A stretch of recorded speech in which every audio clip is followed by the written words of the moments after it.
pasta's nearly done. Sauce has been on now while the pasta's been cooking, and to be honest with you, the longer the better for the sauce. It will get better. Tomatoes sweeten down, but this is the time to season. I've tasted a little bit of black pepper for my taste. What you could also do is put a little bit of hot sauce in at this point if you like things a little spicier. Bit of Tabasco or your favourite hot sauce. And a bit of salt in there.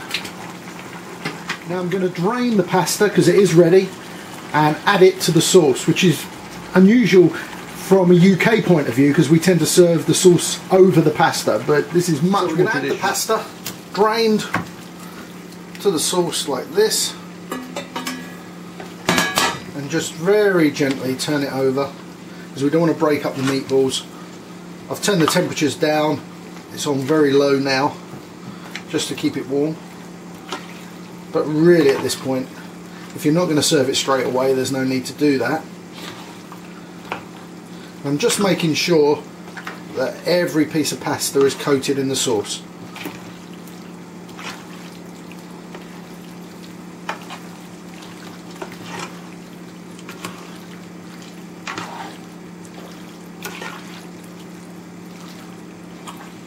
And as you can see now, everything is coated and mixed in. Now I have another oven-proof dish here. This is very heavy, so you may need to get some sort of assistance with this, because I definitely do. Now what you could do, this is the great thing about this recipe, it's so versatile. It could be as simple as a few fresh basil leaves on the top here, some parmesan straight on the table. That's your meal with some garlic bread, and it's absolutely delicious. But we're taking it a stage further. All kitchens get quite warm, so be prepared. A little glass of the vino here. Oh, delicious. Let's get on with it. Now the second part of the baked recipe is a white or a cheese topping for the top. Now an easy way of doing that would be just put some grated cheese over the top. In fact, I probably would do that on a regular basis, and I bought some cheap mozzarella. This is just cow mozzarella, but if you feel like going towards the buffalo mozzarella, you know, one ball, that was about 50 pence. So what's that, 60 cents, I don't know, something similar to that. Chopped up over the top in the oven, half an hour. That will melt, absolutely delicious, and really that's your pasta bake. But again, we're going to go for the dinner party effect, and we're going to put together a little white cheese sauce. Now don't be put off by that, it's very easy. I'm warming a pan here, a couple of knobs of butter. You could use olive oil, but it does tend to make it a little bit greasy. So there we go. We're going to make what the French call a roux, and I've got a little bit of plain flour here, which I will add in a sec. I'm no expert at making sauces, so I'm not following any recipes. I've just done this by trial and error. This is starting to melt now. We can add a little bit of flour. Now you don't want too much flour in your sauce because it will taste floury, but you want to add it at this point because you want to cook it out, and this is what's going to thicken. So 2 large knobs of butter, a couple of tablespoonfuls of flour, and we're cooking this down. I'm no expert at this, I'm really not making sauces, but I've just done this by trial and error, and all we're trying to do is thicken the white sauce, which is going to be slightly cheesy.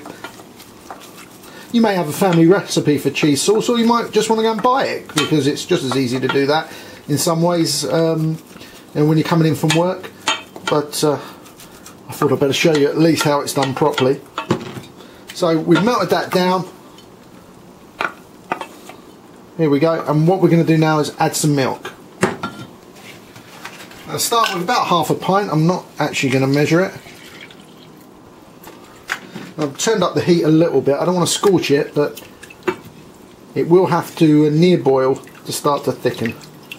Now, people panic about it being lumpy, but really, for this recipe, you can run that. As we're getting up to temperature now, I'm going to turn it down slightly. I don't want it actually boiling because it might scorch, but as you can see by the back of the spoon, it's starting to cling now. There we go. As it thickens. And this is the basics for our white sauce. You will have to keep stirring though, because that's when most of the lumps form, and you don't want it really lumpy.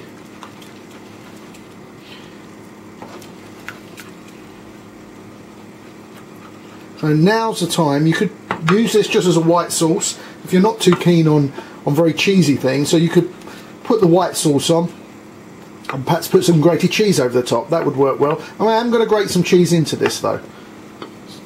So we're going to turn the heat down. I've taken the white sauce off the heat for a little bit. And we're going to grate a little bit of cheese into it. I'm not going to make it extremely cheesy because we're going to put some Parmesan on it, perhaps at the table, and a little bit to dress it anyway. So this is just cheddar cheese. It's a medium cheddar cheese, but you can use your favourite. I know in the States you have a lot of various types, but it really is just a couple of minutes grating worth of cheese. I'm not putting loads in there.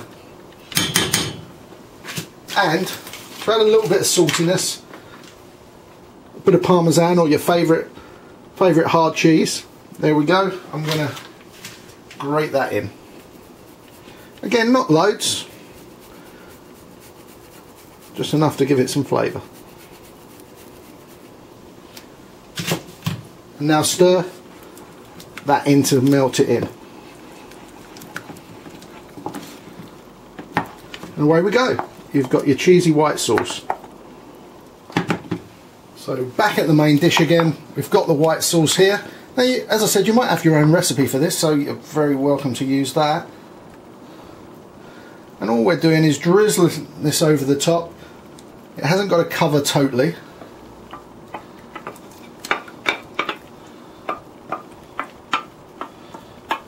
It's not a lasagna. There we go. Now again, this could go in the oven now at this point, but I'm going to add a little bit extra to it. Some more Parmesan. Mainly because I like Parmesan, but your favourite hard cheese. A little bit more cheddar. It doesn't matter what order you do this in. I'm not going crazy with it. It's really just for the finished product. We'll brown on the top in the oven.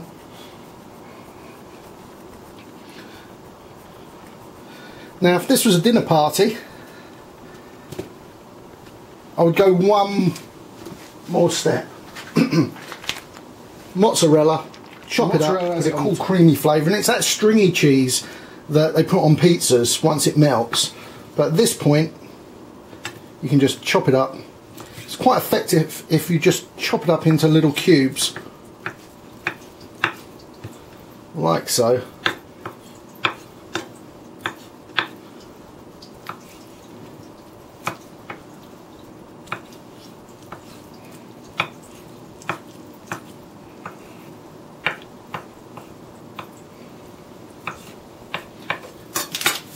And let me just move the camera.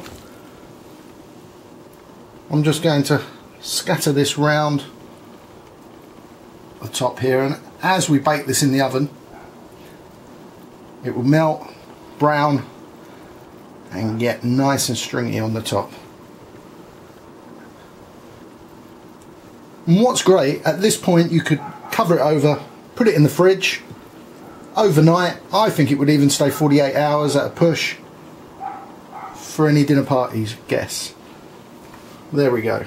So several glasses of wine later, the pasta baker's in the oven, middle of the oven, 160 degrees for about half an hour. It's covered in foil to start with, and then for the last 10 minutes I'll take the foil off to brown it off. Straight out of the oven with the bake. We're going to sprinkle with a little bit of freshly cut parsley. You could at this point put some freshly torn basil on the top if that's your preference. And there we are. Voila. Hope you enjoy. Here's another recipe from me. DJ versus food. Jason Earley. It's Jason's Pasta Bake.